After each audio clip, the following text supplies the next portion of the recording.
What up, everybody? It's the Chicago Sports Podcast, Monday night edition. I got Darius Lockhart and Brandon DePlacy with me. I'm Dustin Jones. We're here to just recap this Bears game from yesterday. A big victory, a hell of a game for any Bears fan who watched it. I think we should all be feeling pretty good.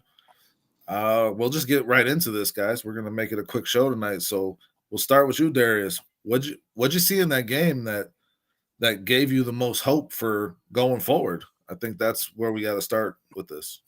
Yeah, well, we've seen the offense take another step in the right direction. Another step forward. This thing is slowly forming into what we want it to be. Um, each game is different, but we handled this game like we were supposed to. Good pick. We seen some things that we didn't see in the last game. We seen some great blitz pickup.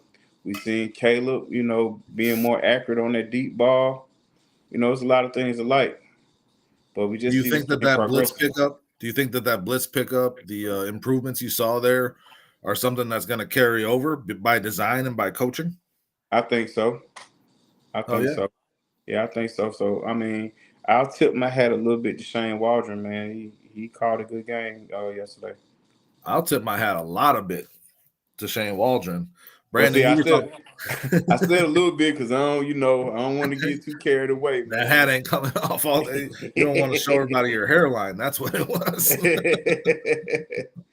Yeah, Brandon, man. you were talking. I'm fucking with you there. Nah, Brandon, you you were good. talking about the blitz pickups that DeAndre Swift was executing in that game while we were watching it, man. And we know we were talking about Shane Waldron improving week to week as well. These are two things we've hit on previously. Did any of that stand out to you in this game more than anything else, or where do you stand with where what you think the Bears have to build on going forward after a big win, blowout win over the Panthers? I think they have a lot to build on offensively. The defense seems to be what it is. It's a good football. It's a good unit, I should say. But on offense, man, they just improve every week. And I feel like every week, I said this earlier today. I feel like every week we say that was Caleb's best game. You know what I mean? Hopefully next week against the Jaguars in London, we'll say that was Caleb's best game. And because specifically of what you said, Hey, Dustin, Patty. they can build off. It seems like they're doing that, doesn't it, week by week, right, guys? I mean, he had a very efficient game against the Rams, but they took no chances anywhere downfield, right? Mm-hmm. It was just a clean game, but safe. So Yeah. they wanted that under Caleb's belt before they went clean and taking Hold on to the chances. ball and get Yeah, and look for a big play downfield. Yeah, I yeah. mean, we saw that with Caleb a lot, like where he was standing in the pocket a lot more for a much more time before he released it, looking for that big play downfield. The thing that stood out to me the most, guys, that I think is going to be the biggest building block for them, it continues to be the run game. But now, like you said, Brandon, building blocks, because this week we've been asking for it. I think this is the week where we first got to see this offense and Caleb Williams execute off the play action for big plays, like real big chunk plays downfield. The two touchdowns to DJ Moore, there was play action element to both of those plays that really sucked the defense in. Caleb also, looking off defenders to drag them to another side of the field. These are big things that go into a pro offense working well in the passing game. And Caleb executed out of the play action very well. I think earlier Sean said on our four stars Hallis hangover, he was 6 of 7 off of play action for 105 yards. So I mean, that was huge to me, and I think that's something they can take into their next game and expect success again. Well, and I think they exploited. I think a lot of teams, no, I think the Panthers, at least on a lot of those plays, kind of assumed DeAndre Swift was just going to be there to carry the ball. And like you said, Darius and Dustin yourself, to their surprise, Swift looked really good in pass protection, man. I mean Mm-hmm. that Caught I him off I've guard for sure. I've Yeah. watched DeAndre Swift. He was obviously on a divisional team with the Lions and then the Eagles, who get a lot of primetime football. I've watched him here and there, but never paid attention to him that closely. He can make a hell of a block, man.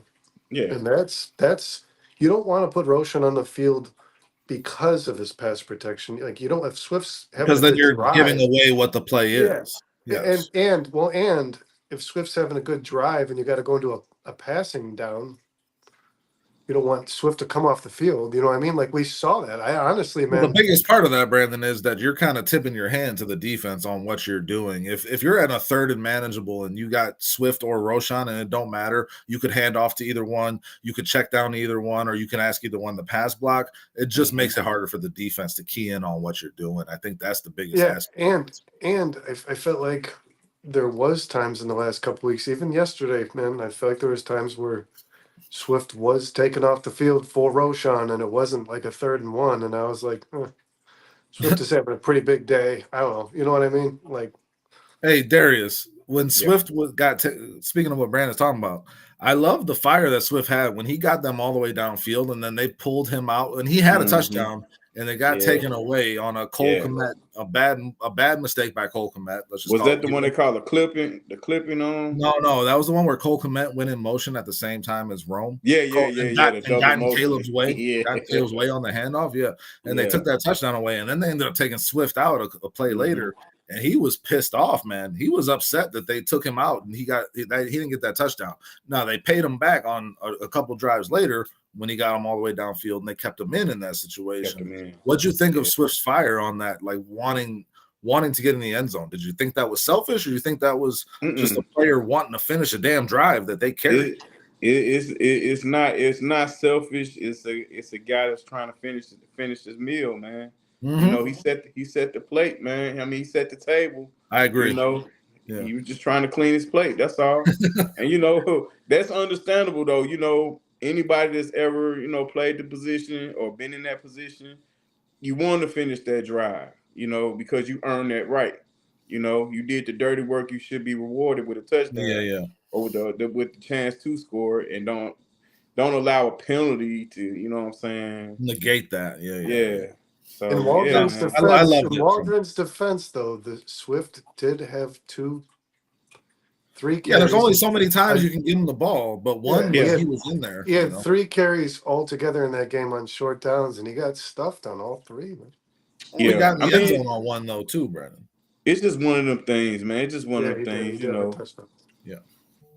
So I mean, I was happy to see them reward him, and I liked seeing the fire from him. Honestly, you know, I want guys that want the ball in that situation, and it's good that the Bears have 2 guys. I mean, Roshan looks like he's going to score 15 touchdowns the way this offense is rolling this season. Because if they keep getting those short yard situations, they're not going to be able to stop. No team is going to be able to stop that jumbo package, Brandon. Like that's an identity the Bears have found that I find so fucking interesting and I love so much, that they're just going to get all their big uglies on the field and beat your ass and win on a play. That's what we were missing the first few weeks. Brandon, do you feel like the Bears are finding their identity with that style of play? Because it seems to be providing momentum in other areas of the offense. Yeah, absolutely. I think the more the Waldron figures out this personnel, especially the more they find their identity. And it's this kind of looks bad to say on Shane Waldron, man, but to Ryan Pohl's credit, it's kind of the identity of the pieces that he's brought here all off season, right?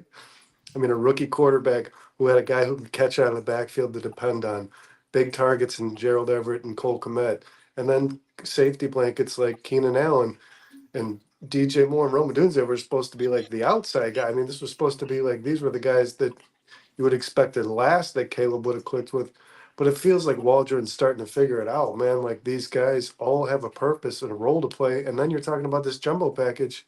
You saw Karan on the field, Kramer on the field. I mean, they had everybody, all hands at deck. So, yeah, I think the identity is, first off, utilize every person you have and the role that they're best at. But second, run the ball down your throat. I thought it was just, guys, I thought once they did get this run game going, it was going to be a lot of outside stuff. It's not. They're just running the ball right up the middle between tackles, and Swift has looked pretty good at it, to be honest. Yeah, those guys up front were very nasty this weekend, man. They were very there's nasty. parts of you that felt like, you know, they were playing in an inferior level of competition, but at the same time, they held their own, Darius. The offensive line held up in pass protection very well, enabling Caleb to get downfield with the ball and hold on to it. And the running game opened up some holes, Darius. Do you think that this is a sign of what's to come with this Bears offensive line, because they also found some depth in this guy Bill Yeah. Murray, fucking Caddyshack out there kicking ass, man. Like they found some depth too, so I feel pretty good about that. If one of these guys goes down, I wasn't confident in our depth. I'm feeling a little better about that after this game. How are you with that right now?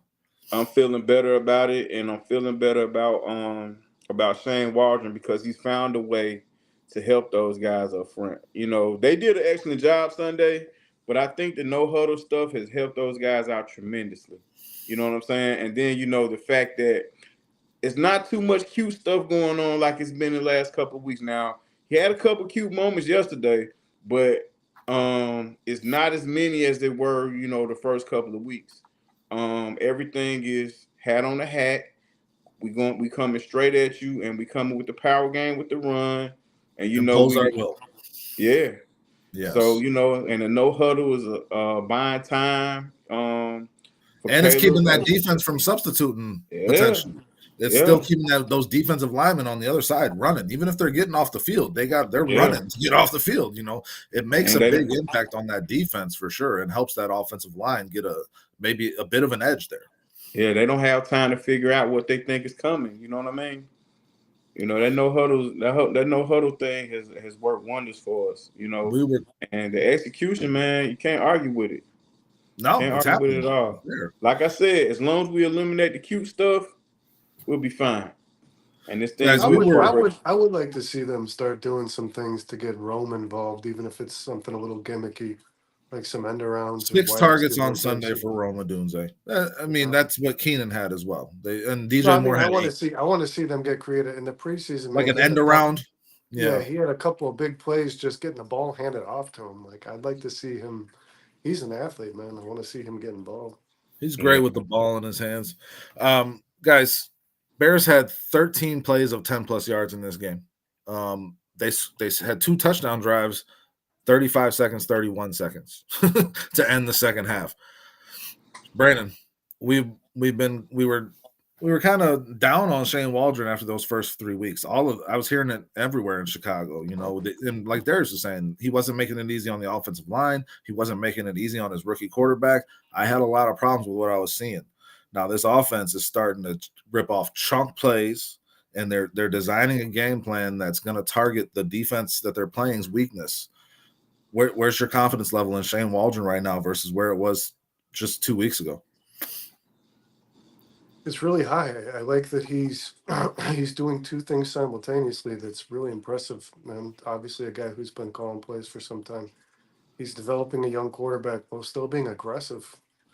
I think the run is developing the way it has. Obviously Shane Waldron's figuring something out there. A lot of power formation, a lot of big guys up front, especially on short yardage. But the passing game, man, he's making Caleb uncomfortable enough to take the chances when it's not even necessary but available, and still to manage developing a quarterback, man, while also calling a game well enough to win.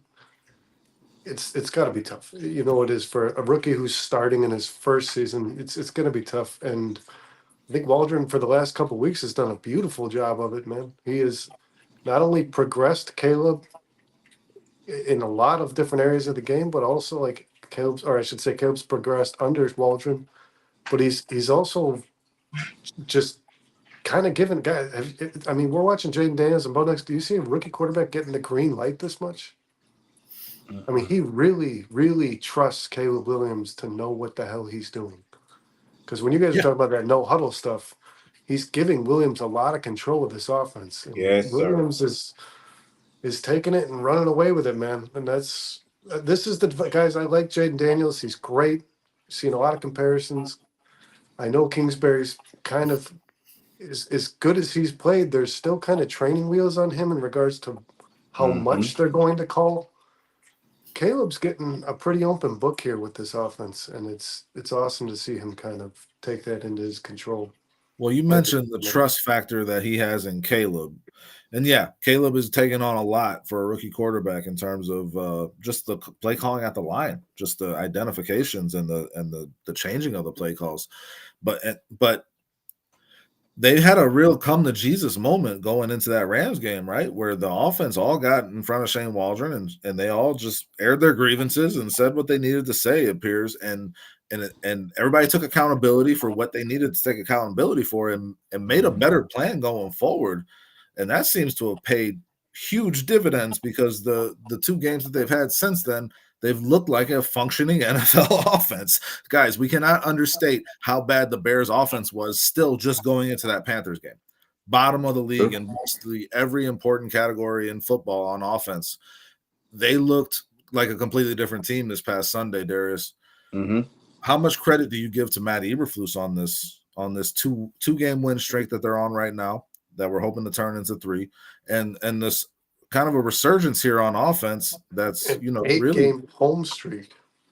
yeah. Where are you at with Matt Eberflus? Because we were all kind of dogging him too a couple of weeks ago, having some issues with the way he was managing games. How do you feel about him? I think everybody deserves credit for this victory. Everybody in the building. I mean, from upper management to the guys on the field, everybody deserves an ounce of credit for this victory. Matt Eberflus, he's still learning on the job. It's year 3 for him, so he's still learning on the job, but he's improving. The defense, he has that pretty much solidified. But as far as his input on offense and personnel, I think he still makes his voice heard while allowing those guys to still be do their job. And then from the player standpoint, those guys took account. They wouldn't just come to Shane Waldron point fingers. That each of them took accountability for the struggles of the team. So as far as Matt Eberflus, I think like everybody deserves credit for this. Okay, Brandon, where are you at with Matt Eberflus? I think the one thing you can certainly say is, as a defensive coordinator, he's phenomenal. I mean, better than I thought he was, to be honest. If he's got even, I mean, I should say, he's got the pieces that he needs to have a good defense. And once he got that, once Montez Sweat was added and he finally got the ability to be aggressive, because that's, if you ask me, the one thing I could say about Matt Eberflus is he is aggressive as hell in play calling, man. He really is. This defense plays really aggressively. They knew that they had a better football team than the Panthers. They knew their defense was better than the offense, and they just got after it, man. Like I said, and 4 stars, they had a safety in the box the entire game.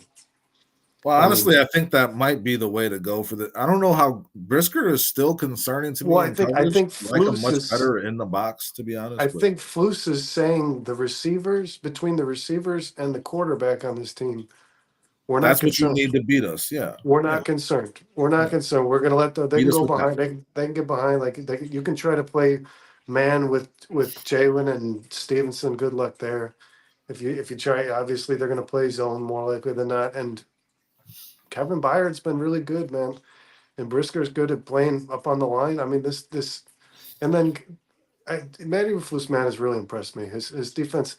The one thing that I also got to say, guys, that I haven't really heard Matty Eberflus connected to a whole lot is the development of some of the young players on this team.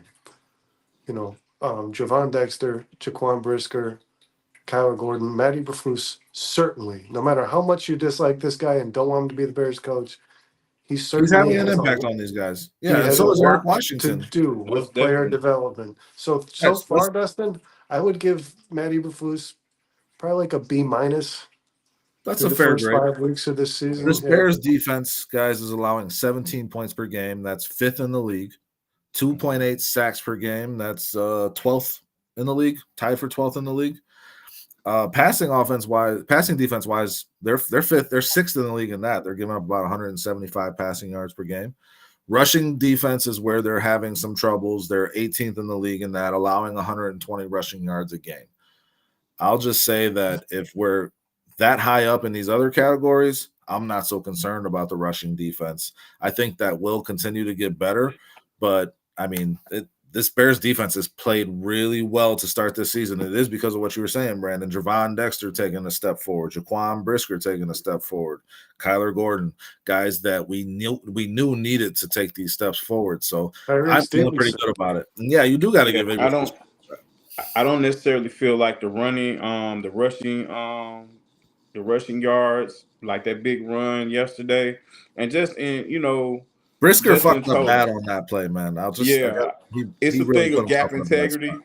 Yeah, It's a he didn't thing of keep it. gap integrity, and when it happens like that, that means somebody was doing something beyond what they were supposed to do. Somebody was trying to make a play that I wasn't think they're there. just I think they're being so aggressive in the pass Hmm. rush that they're kind of forfeiting a little bit of their run defense, man. I think they believe they have, which none of us did before the season started. I believe they believe they have enough up front to get home for sure. Like And that's we, the key to winning a game, right? Getting yeah, pressure on the quarterback. If you can get pressure on the quarterback, you can win the game. Now, if they continue to allow 120 rushing yards a game, it could prove problematic in some games, man. There might be games where that is what bites you in the ass. That is possible, you know. So hopefully they're able to stem that a little bit. Like we said, like we were talking about earlier, Brandon, like, you know, middle of the pack, like 15th to 12th, that feels a little better with what they got going on. John Hendricks, guys, here, first chat we've had in a while, so I want to bring this up. How do Bears fans feel about Caleb? That's a good topic to discuss after this game because we think Caleb. I think Caleb just had his best game as a pro, right? Like he Yeah, balled out in that game, guys. So yeah. how do we feel about? I'm assuming John Hendricks isn't a Bears fan if he's asking the question that way. But I mean, if you are, please answer the question as well, John. well, We like I said this earlier if in a you'd like to post on subscribe as well, boss. But yeah, Brandon, where are you at with Caleb Williams? How you feeling about him? he is developing. I mean, Rapidly. you couldn't ask Yeah. for more, man. You really Yeah. couldn't. And again, guys, I know I probably beat this to death. He's just a really, really smart fucking guy. I think that's what it is, man. Is he has so when you're making a transition from the college to the NFL, the physical attributes, right? The physical tools are not going to Mhm. change much. Caleb is who he is. He's got all the physical tools he needs to play this game. So when you make it to the NFL, you kind of find out which one of these guys succeeds and which one fails based on how quickly they learn. And Caleb is getting this so quickly, man. And I said this earlier today to you guys, and I literally almost forgot what the check down was for. I really did. Watching Justin Fields for 3 years, guys, I can honestly say I completely forgot what a check down actually is. Because realistically, it should be your last read or you're under pressure. That's when you're throwing the ball to a running back. When you're looking downfield and nobody's open, and then you throw the check down. Caleb Williams is doing that. He's making 3 or 4 reads before he decides to throw the ball to Swift. Where I'm sorry to say, guys, no disrespect, I'm going to make a lot of people mad. Justin Fields, Guys, you will never see the Justin check Fields down, look off a safety the way Caleb Williams did in that no, game, knowing he wasn't even going in that direction. He looks right, brings Xavier Woods all the way across the field, and then goes right back to DJ Moore where he wanted to go the whole time. and That was cat and mouse, and he caught and that man, trap, man. Justin Fields, you can argue this all you want, but it's the truth. Go back and watch those games. The check down on a lot of Justin Fields plays was the first read. Yep. And I'm going to be honest, it was even drawn up that way by Yeah, Luke you Getzey can't a build lot your of offense times around that. Yeah, no. because that's how much Getzey trusted Fields. Darius, And where are you we're at with Caleb, man? How you feeling about him? Well, for me, Caleb was never the problem. We're watching Caleb grow and become a professional. But if for the people that didn't watch him as a college QB, you seen that he rarely made the same mistake twice. Like his whole final year at USC, he played one terrible game, well, one terrible half against Notre Notre Dame. Dame, yeah. But in that second half, he played a lot better, you know. And even coming into this season, like he's made some mistakes, which is a natural thing for a rookie, but you Do you see the learn from him? progression. You Yeah. see him like if you watch yesterday, I know you guys did, but just for the people that didn't, if you didn't watch, you should pay attention to the fact that he's learning how to protect the football while scrambling to try to make a play in the passing game. He's not trying to scramble to run a 50-yard touchdown. no, it's You his know, last option. he's getting out, he's scrambling and he's moving the pocket to make a play with his arm. And So, he's like dropping back with intention. When he's Yeah. dropping back, he's like, I'm getting into my hitch and I'm getting rid of this ball. He's doing more on timing. That pass to Cole Kmet was on the sideline before the DJ Moore touchdown was exactly that. Throw it into a tight window on a timing route, basically. Like he just had to count on his guy to be there. He got into his hitch and dropped back and just let it go. Yeah. And, I mean, Caleb said it. And I think the biggest, and Brandon, you mentioned it before, the biggest transition for Caleb was like, you're going from being on a pretty bad team overall in USC to a pretty damn good team with a lot of talent here. You don't have to win the game. You just don't lose. That's been the hardest thing for him. It's been the hardest thing for him is knowing that he doesn't have to do that. And guys, I heard a very interesting caller on Waddle's World today. A guy called Tom Waddle and said he was a big Jaden Daniels fan. He didn't want Caleb. And then he would actually, to my surprise, he said he's now out on Daniels and sold on Caleb, which is not the common take right now. But he said Caleb Williams looks like to me, I don't know if this is measurable, but he's like, he wants to be not just on a winning team, not just a part of a winning team, not just a successful rookie quarterback and quarterback in general. He wants to be the greatest guy that's ever played this position in this game and in the world. Like he wants to be the best, hands down. Tom Brady, Patrick Mahomes, like throw him away. He wants to be and I really believe that is his attitude. He's got the talent to do it, and it seems like he has the smarts and the maturity to do it. And he seems like he has the drive, doesn't he? Like he wants to be. It matters to him. Yes, he wants to be personally really successful, but also it helps the team win for sure. Yeah. And like people think because he's been labeled a generational talent or the fact that he was the number one pick, people think that he's not supposed to make mistakes. Everything, like you're coming into a situation where everybody's been great on the college level, for the most part. You come to the NFL, everybody's been an All-American and all this other stuff, so you have to raise your level of intelligence and you have to raise your level of play. And that takes time. You become an NFL player. Yeah, so, that takes time. That doesn't happen overnight. It takes time. And it can happen a lot faster when you got people catering to what you do, what your strengths are, but you're not being developed. We just going to play to your strengths, Yeah, and I think they're doing a little bit of both of that with Caleb. They're asking him to take on some, but they're also doing stuff that he's comfortable with to keep him, feeling comfortable. Like you said, the no huddle. There's a reason that the no huddle offense, the two teams that lead the league in that so far this season are the Commanders and the Bears, because they got two rookie quarterbacks that are comfortable in that, and it helps them get into a rhythm. So they're going to continue to do that. And they're going to continue to do things to make Caleb feel comfortable, but also challenge him. The development aspect piece of this is like, it's really easy to lose sight of it because you want the Bears to win every week. But the Bears are really, really doing a good job of maintaining this development trajectory they've had for Caleb since he walked in the building, since they knew they were going to draft him.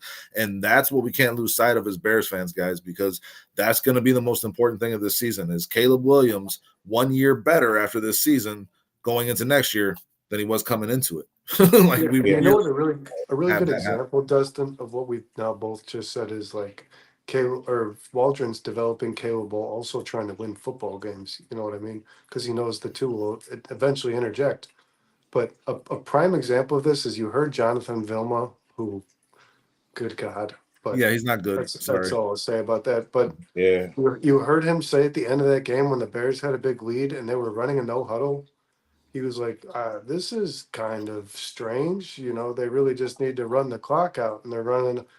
Waldron was still concerned about the development of Caleb Williams in that moment. I firmly believe that because Jonathan Vilma was correct there. You have a what was a 16-point lead at that juncture? Like you let the clock run out, you keep running the ball, but they were still. It's an opportunity for Caleb to get a run. And honestly, man, and it was helping because he runs that no huddle when the Bears just really need to kill the clock. He's letting Caleb still throw the ball. They're not just running it. And that was when DJ Moore dropped that.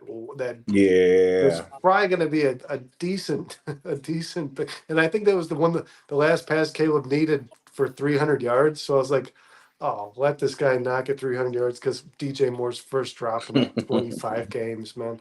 But Well, he did yeah, get no, the 300 yards. He had the yeah, 126 quarterback rating. He but had a but hell of that a game, guys. that drop ended that drive, and on that drive, they had no need to pass the ball. They had no need to be in a hurry up offense. You get more looks for your rookie quarterback to see a defense in a situation that maybe they're gonna see down the line, and you get them those reps, and that's a huge thing, you know, guys. We're coming towards the end of the show.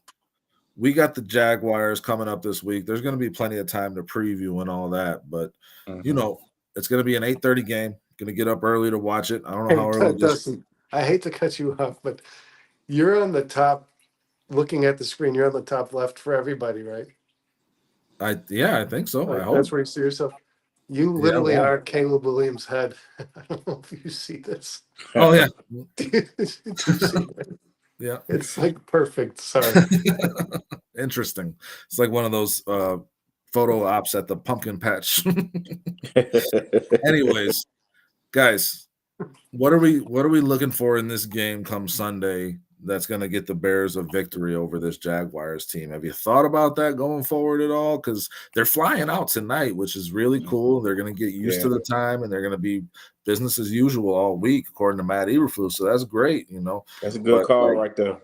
Yeah, last time they I went to London, they went on Thursday, and it didn't work out so well. So, what are you looking for in this game, Brando, that you think will equal a Bears victory early on? think this game's going to be won in the trenches. I do, and I don't necessarily mean the run game, because that's obviously what we've harped on a lot. Is the Bears need to run and stop the run, but the Bears need to get to Trevor Lawrence. He makes mistakes. That's known to the league guys. Now he's got a bullseye. I mean, like this guy makes mistakes when he's under pressure. And you need to protect Caleb, because the best piece on this Jaguars team, defense or Josh Allen. offense, is a freak. Josh Allen is really good. You have got, if what happens with Jared Verse happens with Josh Allen, you're in trouble. Do you think they continue their offensive progression that we're seeing right now, Brandon? Do you think they continue that on Sunday? On the line?